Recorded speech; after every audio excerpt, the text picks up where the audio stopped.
So this is the paper that was dropped today. Before, in the 12th of October, they were telling people to evacuate to the south of the valley. Gaza Valley is here. This is the north. This is Gaza City. This is the middle area. This is Khan Yunis and this is Rafah. So to the south of Gaza Valley, that means that this place is safe either. This is the middle area of Gaza and it's safe. Now they're telling people that the safety is to evacuate the whole 60% of Gaza Strip to go to the south, Khan Yunis and Rafah. To evacuate, that means more than 1,200,000 people will go just in this area. And that means that they're making the safe areas smaller and smaller and smaller. They are trying to push us to be here near to the desert. They're trying to push us to the borders. We are 2,300,000 people trying to still here.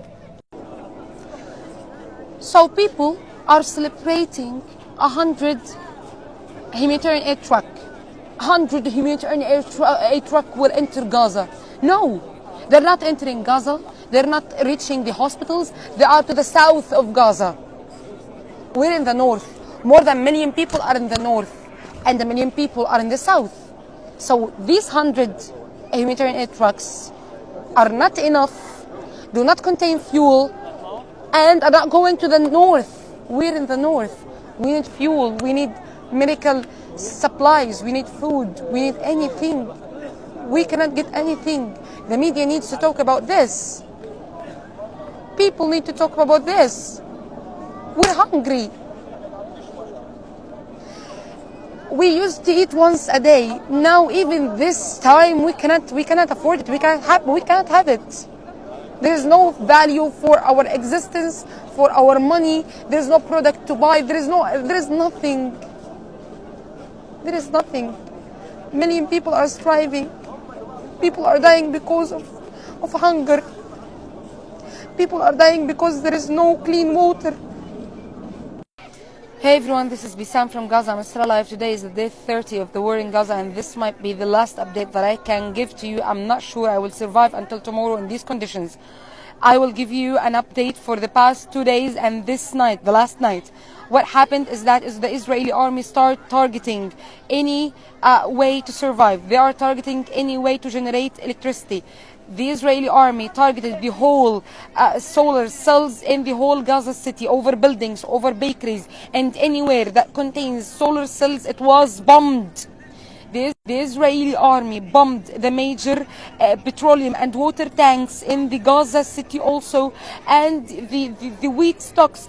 The bakeries were threatened that if they were open, they will be bombed, and they were run out of petrol and wheat. But then, after obtaining some of them, their stocks were bombed tonight. There's no any piece of bread since 4 days in the Gaza city. Since 4 days there is no clean water to drink in anywhere because we need electricity to find the water, and there is no water. Even the water that anyone can obtain in Gaza now is not clean, is not drinkable. That's first.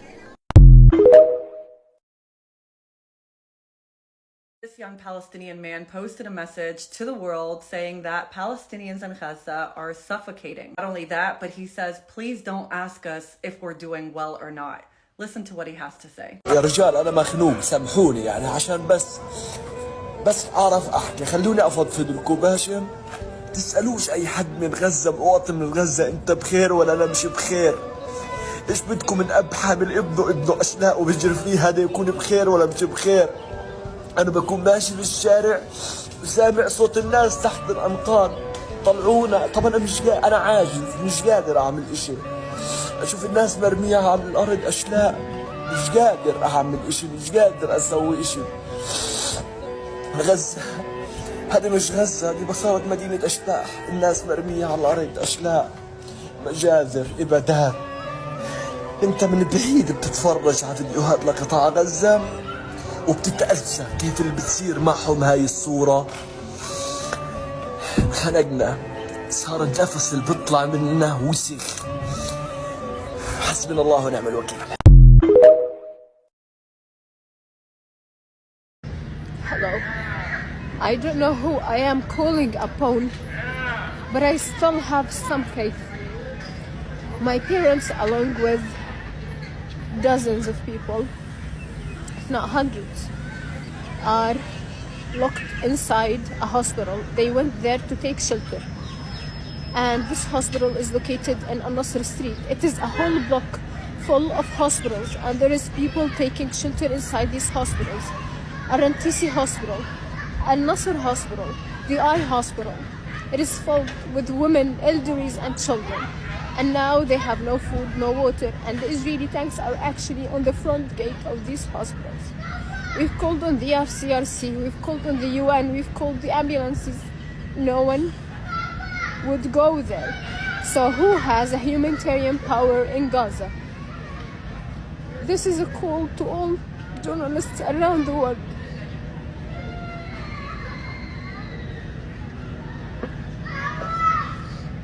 Please, we need help. We need to evacuate these people. These are our families. And there is a chance.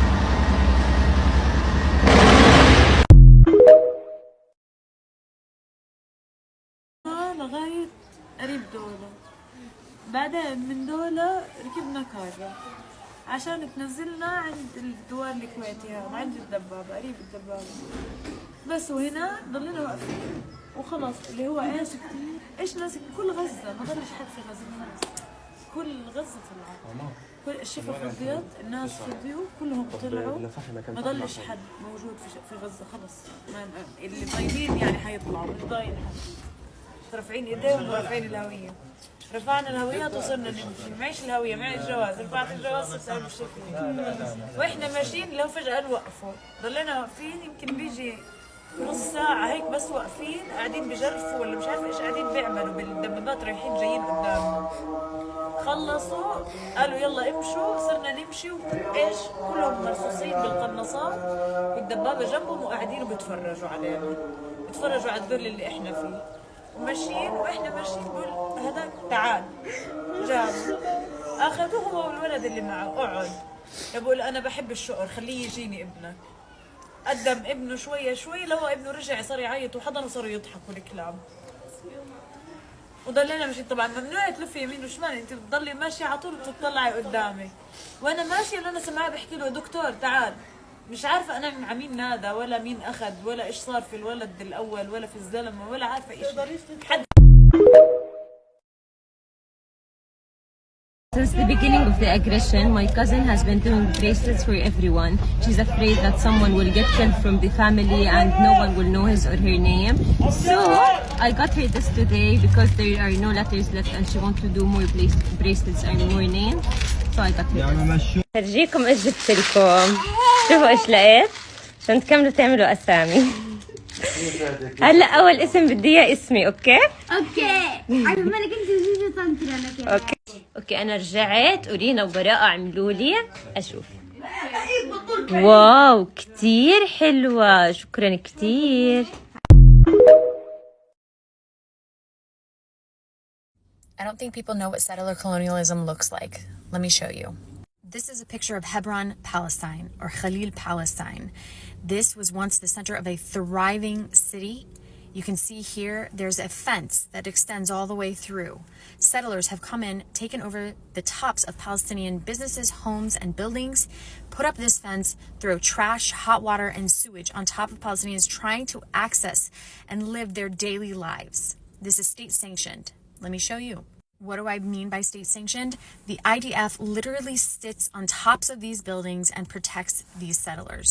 We were visiting a building next door. There's a IDF soldier with an AK-47 watching us as we got this tour to see how bad the situation has gotten. And you can see that they have set up the posts, and these are all over the city, all over the place, and they actually protect this illegal activity. This is a water tank from a Palestinian home in Khalil. And as you can see, there are bullet holes all throughout here. Okay? And these bullet holes have been put in by, you guessed it, Israeli settlers. Why? Because they're trying to dissuade Palestinians from living in their homes.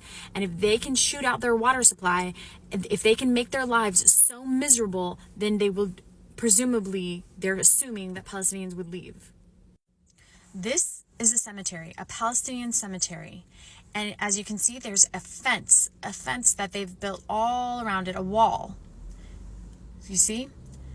It's surrounded by settlers. It's completely surrounded by settlers now, and Palestinians have no access to mourn their dead.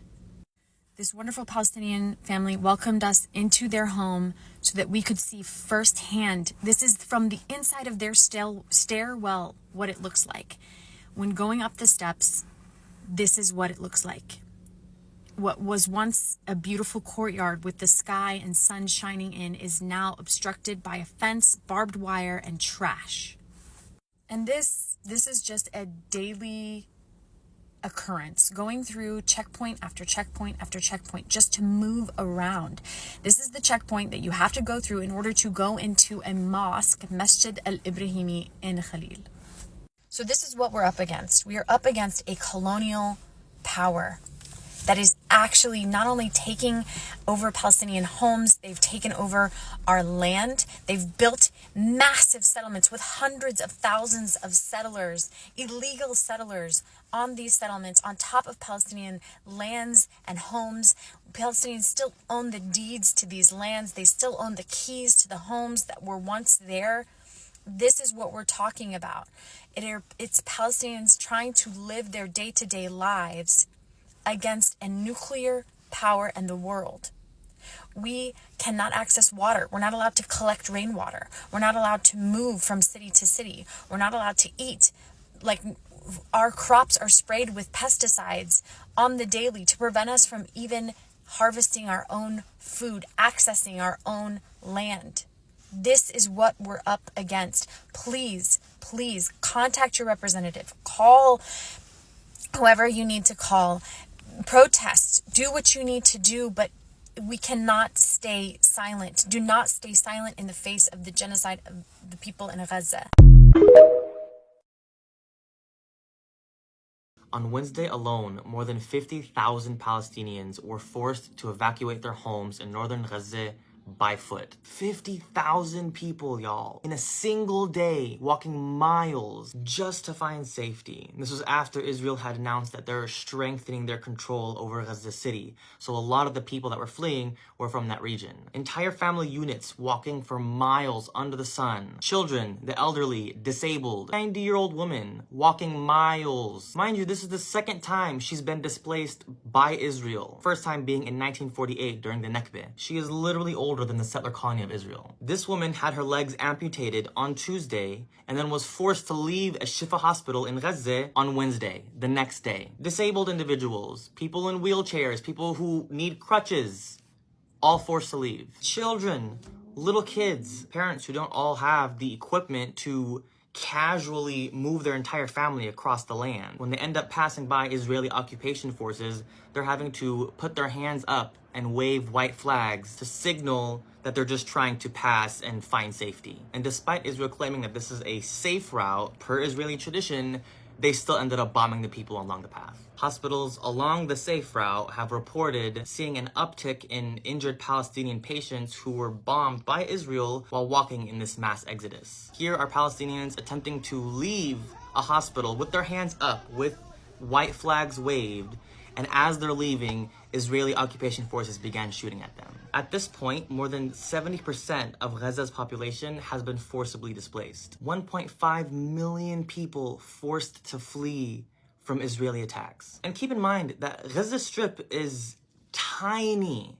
It is one of the most densely populated areas in the world. We're talking about 2.2 million people living on a piece of land that is no longer than 25 miles long. They're trying to get all 2.2 million to fit on less than half of that 25-mile length. These are people whose homes have already been bombed, who have been starving for more than 30 days now with no food or water, most of whom have already lost at least one member in their family, and don't even have the right resources to travel that far, which is why most of them are traveling by foot. And even if they did have cars, most of the roads have been destroyed from Israel's bombs. Now, for those of y'all who are relatively new to what's happening in Palestine, know that this is not a one-off event.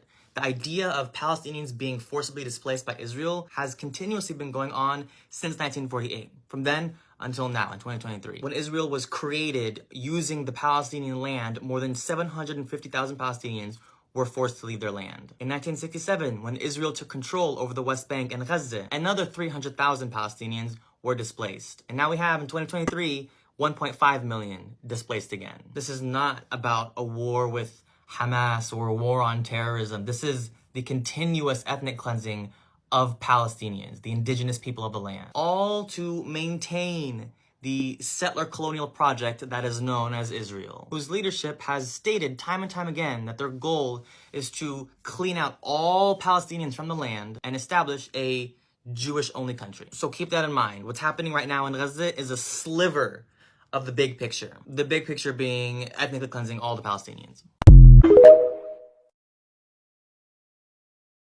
There's currently an exodus happening in Gaza. People have been forcibly displaced by the Israelis and have to go on foot from the north to the south. This is a second Nakba. Israel is forcibly displacing us from our homes in an attempt to take over our land. Mind you that half the population of Gaza lives up north, including my own family, who was also forcibly displaced. Everyone I know at this point has been displaced. And they're forcing people in the hospitals, wounded people. They're forcing the elderly to walk on foot. This journalist was separated from his family for 20 days. Hind al-Khudari, who I'm about to show next, was also separated from her family since the beginning of this whole genocide. Israelis know how important family is. They're wiping all our bloodlines, but then the people who survive, they're forcing them to separate from their families. So they want to torture all of us, whether we're already killed or not. Israel's also forcing people to wave a white flag, which means surrender. But even when people are waving it, they're shooting at people.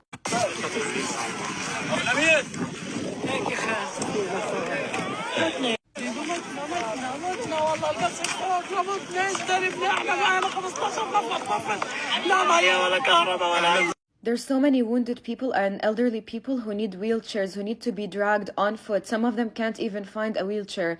The story I posted yesterday about my friend's grandmother not having one, they had to carry her today. Like, her son had to carry his mother for hours and hours, and they haven't made it yet. And of course, Israelis started to bomb people while they were walking on this so-called safe passage.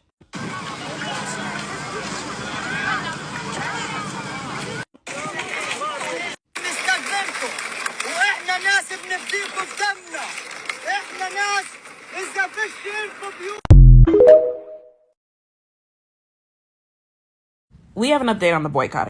BDS has put out a new furrow list of companies to boycott. The boycotting has been very challenging and confusing to many. A lot of us were immediately on the list of making people who were showing support to Israel during those first few weeks, who have outright giving money and funds to Israel, like Disney, McDonald's, and Starbucks. Starbucks specifically, they were censoring people who were supporting Palestinians. And everybody wanted to do the equal part in whatever community they were in to just sever any ties to any monetary gains that were going towards Israel, whether they had investors who were based in Israel and that money made sure directly to the IDF or the IOF. A lot of people focus on those who have branches, who have offices in Israel, who are founded in Israel, who are based in Israel. Many of us were not aware of the BDS movement that has been around for almost 20 years, since 2005. And a lot of us thought that if we divert any funding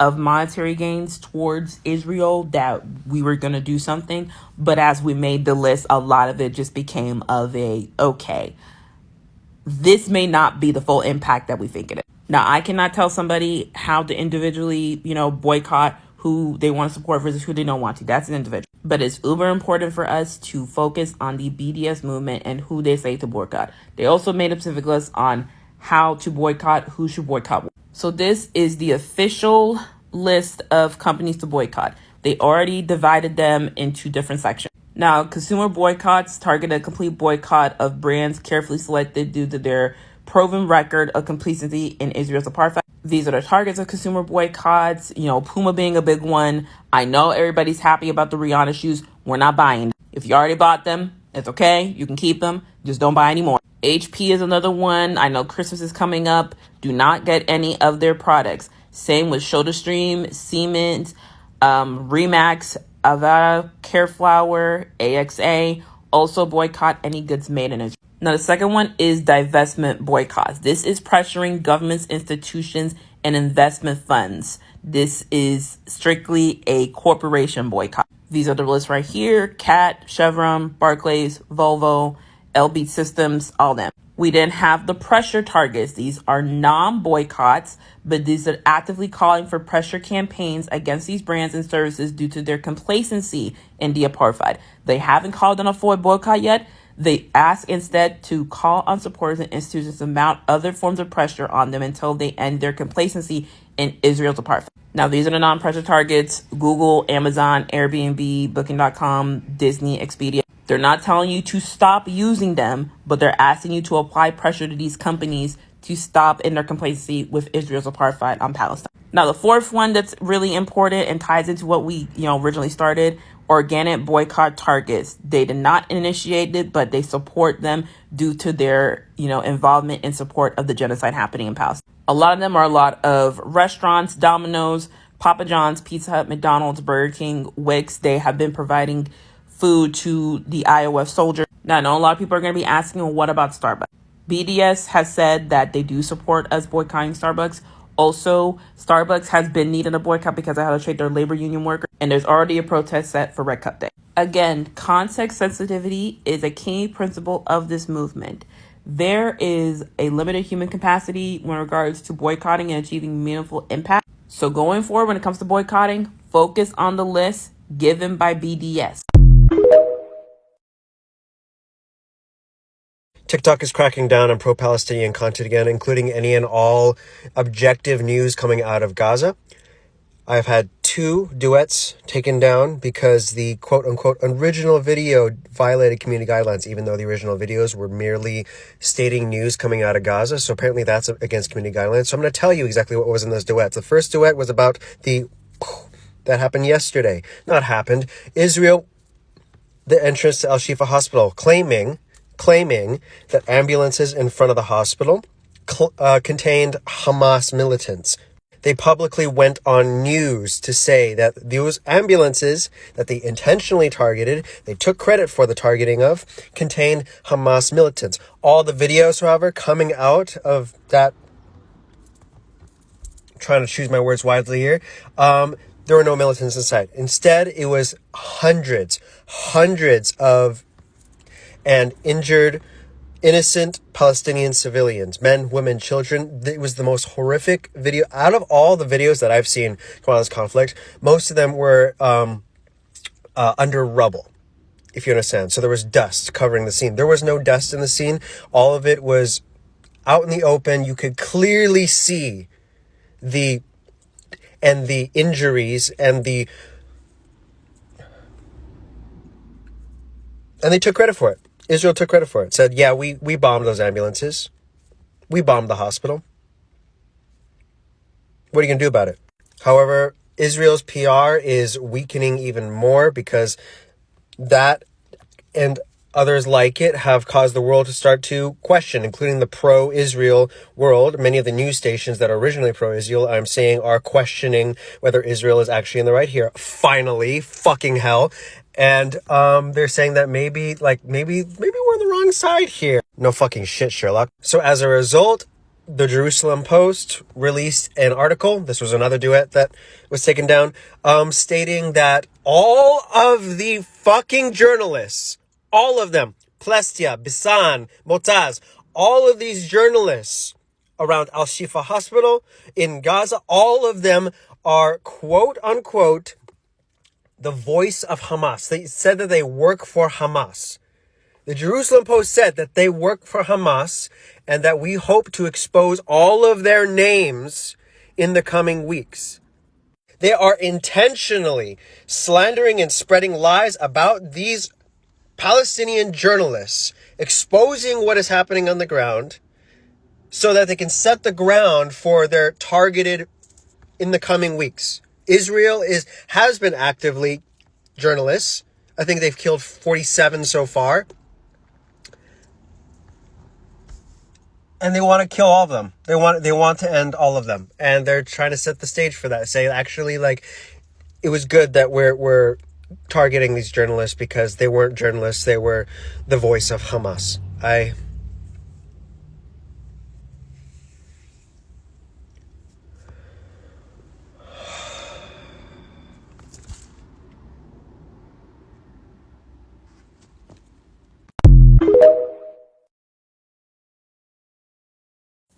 Biden is currently peeing his pants with excitement because he's convinced Israel to a 4-hour pause in the fighting in northern Gaza.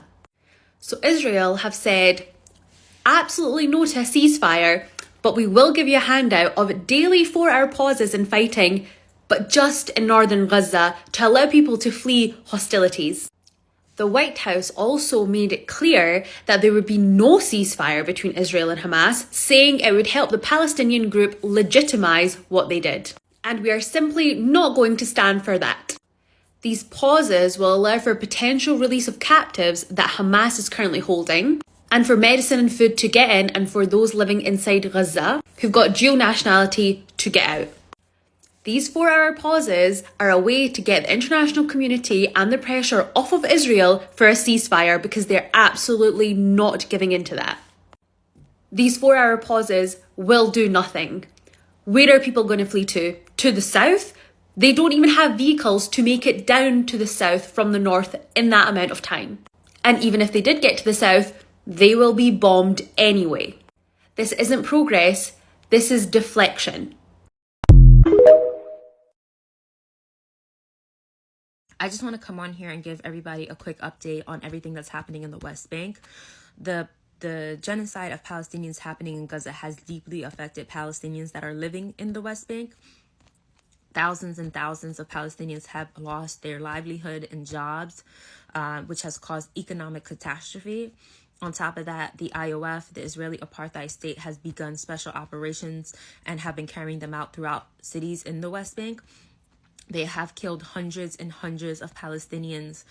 They have arrested thousands and thousands of Palestinians for things as simple as liking a post against the occupation, showing their solidarity with Palestinians in Gaza. And one thing that I really want to mention in this video is the torture that Palestinians who are being arrested are facing in these Israeli prisons. My Palestinian friends are really stressing to me to please make this something that we talk about and bring to the forefront at the protests that we have throughout the U.S. and globally. Have signs that say end the violence happening in the prisons, release the Palestinian that are arrested, end the torture that is happening to Palestinians. This is something that they are, desperately asking me to discuss and hope that we can make it public so that we can at least get some of these Palestinians home, especially Palestinians who have done nothing wrong. Many of these Palestinians that have been arrested and are facing torture, they have no access to lawyers or their calls to their families, so their families don't really even know where they are. Again, I just want to say to everyone, if you are going out and protesting for Palestinians, speak about the Palestinians who are being tortured. We can't forget about them. There have already been dozens and dozens of Palestinians who have died from this torture, and this torture it's unimaginable forms of torture that they are facing. And it's just not men that are facing these forms of torture. It's also women and children. Women are being faced with rape. Children are being threatened with being set on fire. Men are probably experiencing the worst of it.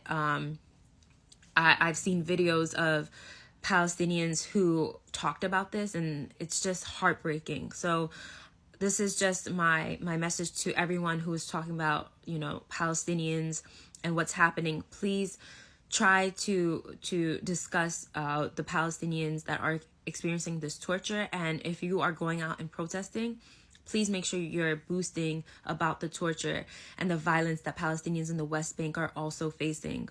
The last thing I just want to say is that many of the humanitarian organizations that work in Palestine, like Red Cross and UN, they are funded by the US. The US is their largest donors, and they take orders from the US. So they're right now, their hands are tied and they can't get this information to us.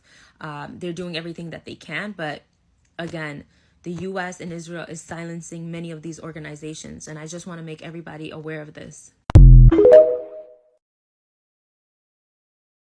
It happened. Palestinians officially do not have any type of internet or cell phone service. And after this was done, it was reported that Israel started their worst airstrike attack on Gaza yet.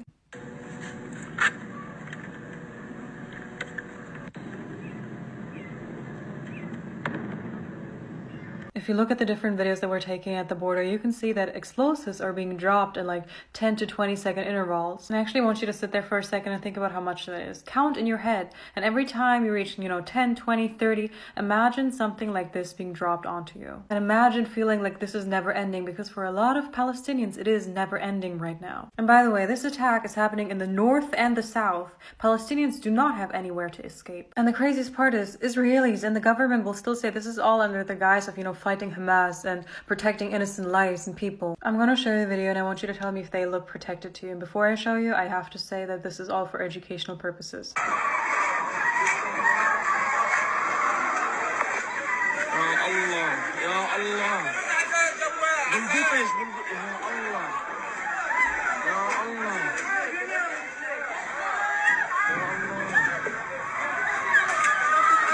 Is this what only fighting Hamas and protecting innocent life looks like to you? Genuinely asking you guys, is this what it looks like to you? And are you guys still running with the story that this is about getting those 200 apparent hostages back that are allegedly in Gaza? Is this how you guys are getting them back? By throwing explosive after explosive onto Gaza?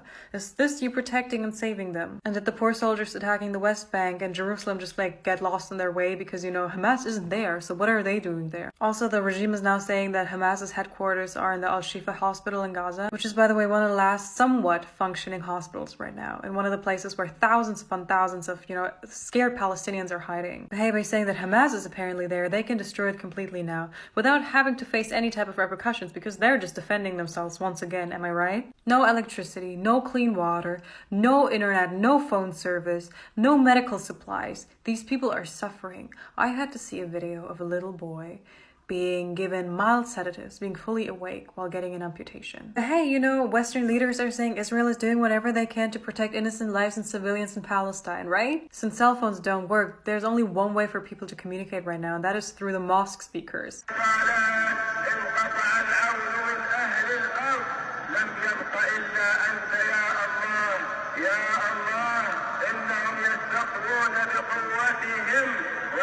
This is one of the only means Palestinians right now have to, comfort one another and talk to one another and communicate with one another. The Israeli government knows exactly what it's doing. It's not obtuse, slow, or dense the way some people might make it out to be. They have silenced and unalived countless Palestinian journalists, not just in Gaza, but in a lot of places.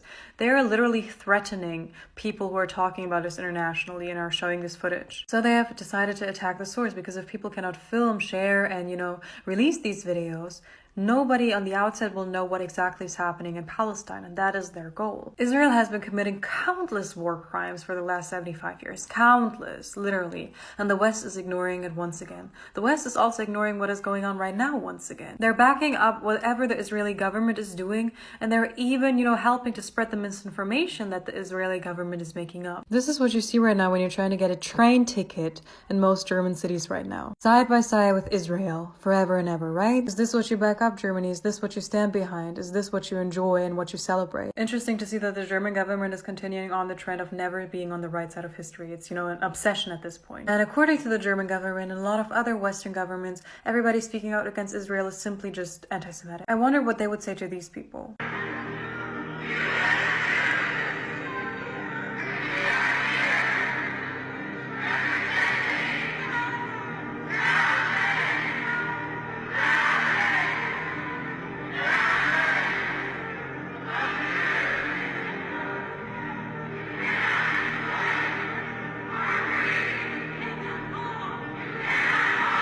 countless Jewish people all over the world protesting against the apartheid state that Israel has created, who are criticizing and condemning Israel for taking their religion, what they love so dearly, and weaponizing to commit all of these atrocities. So to all of these Western nations who are saying that everybody who criticizes Israel is simply anti-Semitic, while ignoring that Arabs are also Semitic for whatever reason, would you call these Jewish people anti-Semitic as well?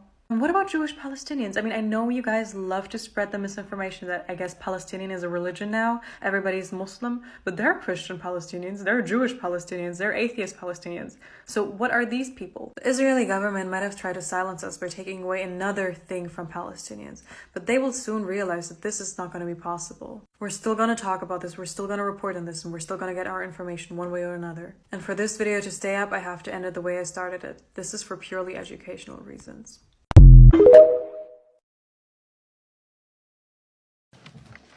Thanks, President. A month has elapsed since the commencement of the unrelenting mass murder of Palestinians in Gaza.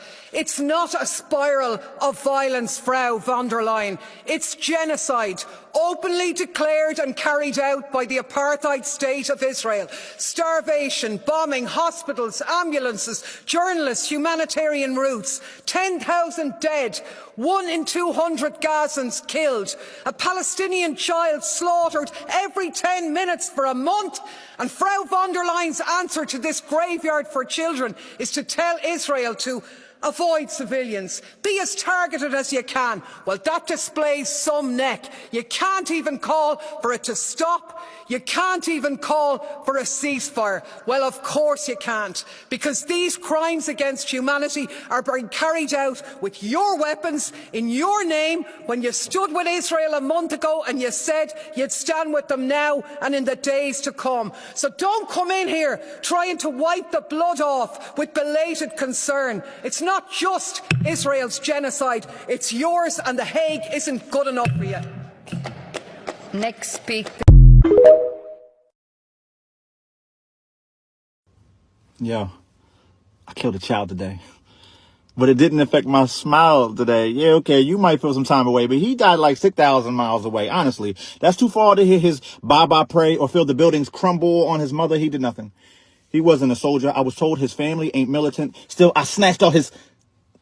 In a sense, I didn't kill him. I'll explain. Actually, that's dramatic. I did 22% because that's how much I pay on taxes. And my taxes went to bombs, and then my bombs went to Israelis. And Israelis killed the child, but my silence made me complacent. So, okay, I killed a child today.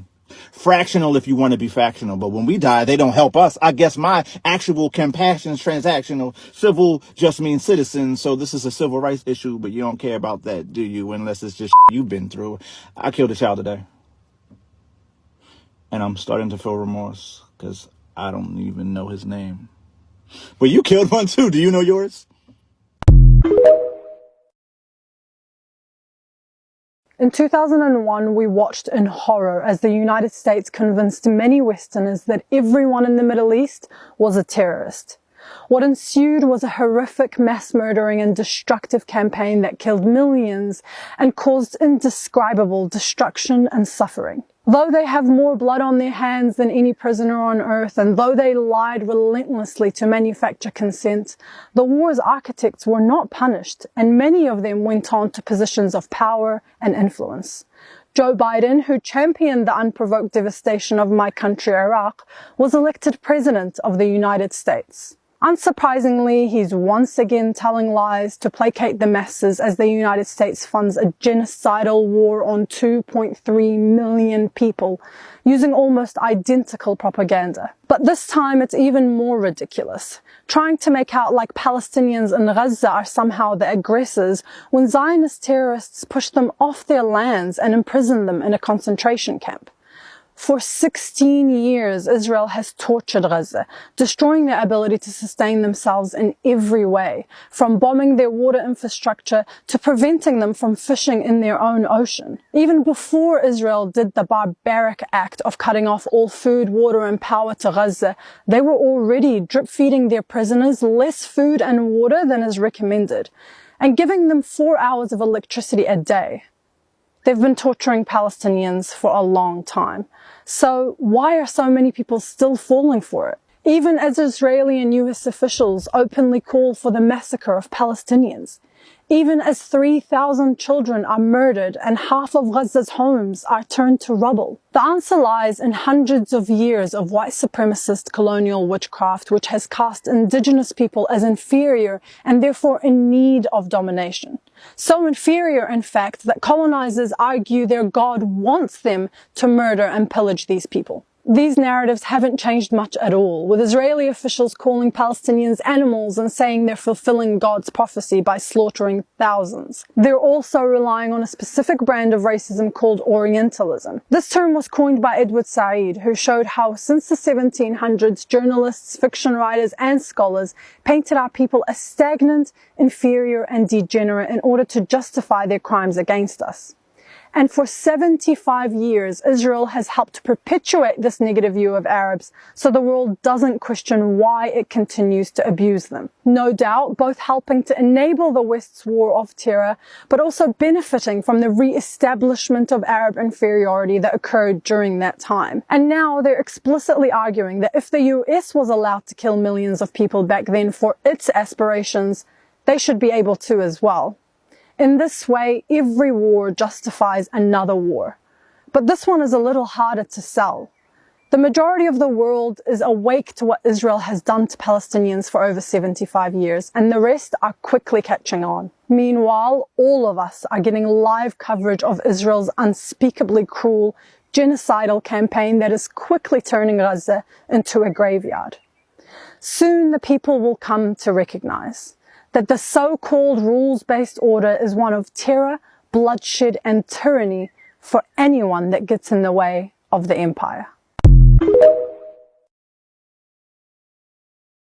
So I saw this tweet earlier and it looks pretty accurate to me. At this point, Congress is just an arms dealer. No education, no access to healthcare, no housing, no clean drinking water, but we'll finance a war for you. And you know, some people will say that we have education, but it's damn sure not free and it's damn sure not quality, okay? And if you're like me, one of the most frustrating things over the last few weeks is watching our government mismanage our tax dollars when there are dozens of ways in which we could have used it for the betterment of American citizens. Instead, we are sending it halfway around the world to a colonizer, a man who is participating in trying to eradicate the Palestinian people from the region, who is literally doing an ethnic cleansing right before our very eyes. This is who we're sending our money to. But that same leader is making sure that his citizens have access to free education, free healthcare. That's what they're doing. And I'm sorry, this is no way for any presidential candidate to endear themselves to the American public when you have so many people around the country who are suffering. And what we're seeing happen with our tax dollars is to perpetuate a genocide is fucking crazy to me. Thank you. Can I give you some water to get started? Of course, we have tap water. We also have bottled fuel. Over 60 members of my family killed over the last 3 weeks. I just want to know how many more have died before you're going to.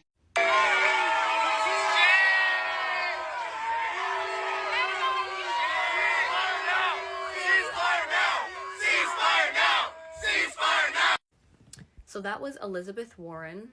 She was out to eat with her family, presumably at a restaurant, and one of her constituents approached her and told her she was a refugee from Gaza and that 68 members of her family have been killed since the start of this bombing and this siege on Gaza.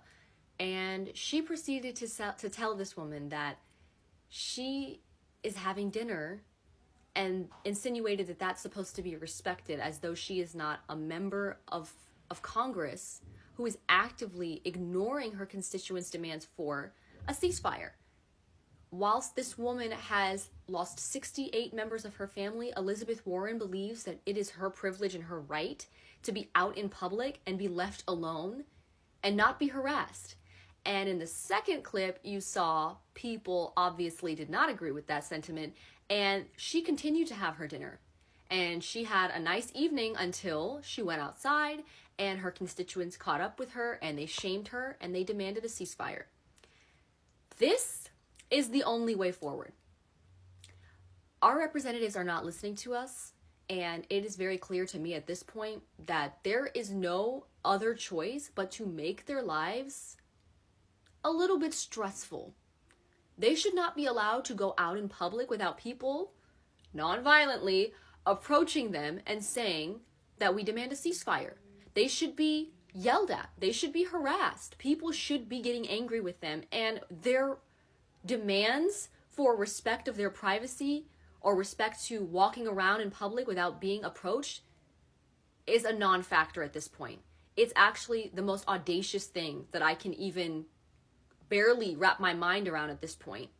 That they think that they should have the luxury of going out to eat while they are actively orchestrating a genocide against Gaza with their silence and with their support for Israel's self-defense. It's nonsense.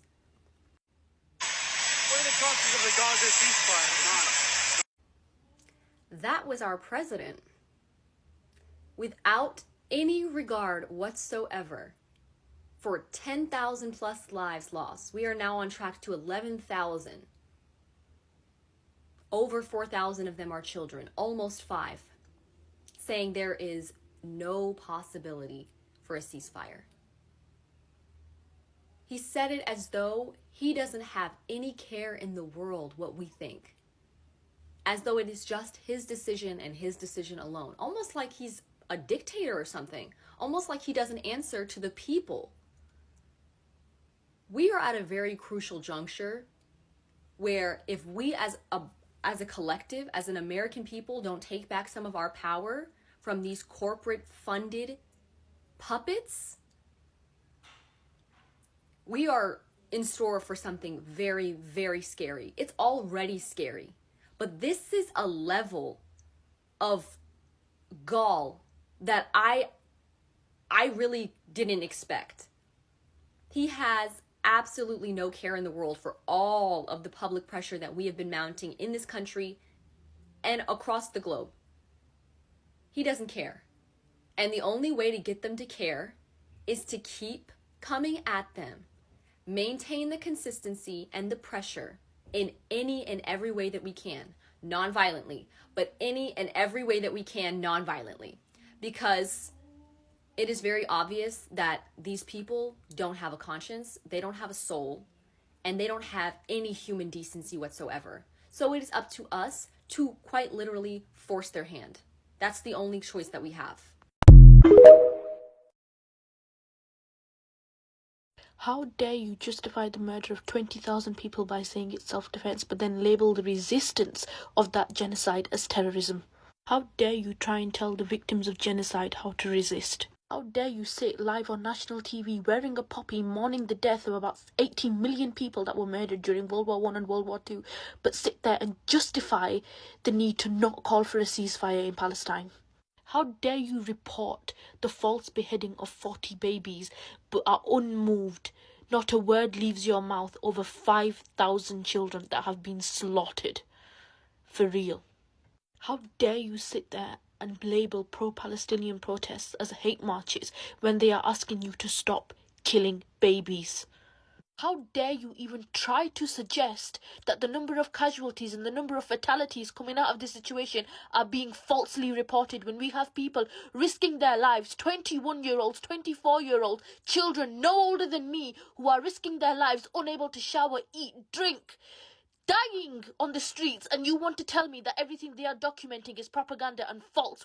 How dare you sit there and try and justify the murder of 20,000 civilians, bombing hospitals, bombing refugee camps by saying, actually, Hamas was there? How dare you sit there and refuse to call for a ceasefire while pledging millions, billions in humanitarian aid, as if to sit there and say it's all right if we're bombing them, it's all right if we're killing them, it's all right if it's a genocide as long as we're giving them money. Do you know the only aid being allowed in is shrouds? Shrouds to cover the dead. The dead they can't even retrieve. How dare you mock their suffering? How dare you villainize their resistance? How dare you sit there and refuse to acknowledge 75 years of oppression, murder and ethnic cleansing, but expect me to condemn resistance? How fucking dare you? How dare you sit there with an ethnic background? How dare you sit there as an Indian and say that colonizers are the victim in the situation? How dare you sit there and believe that the 8 billion people in this world, humans, are dead enough, their humanity and their brains are dead enough to sit there and believe your propaganda and your lies? How do you dare to say all that bullshit and then come and look people in the eye as you speak to them. How dare you have a degree in humanitarian law and still stand there and say how asking for a ceasefire is not the right move? How do you face yourself in the mirror every morning? And how do we sit here? How do you sit there in your houses and believe what they tell you? How dare you? Don't forget that it's not just about free Palestine, but the Palestine that's freeing us along the way.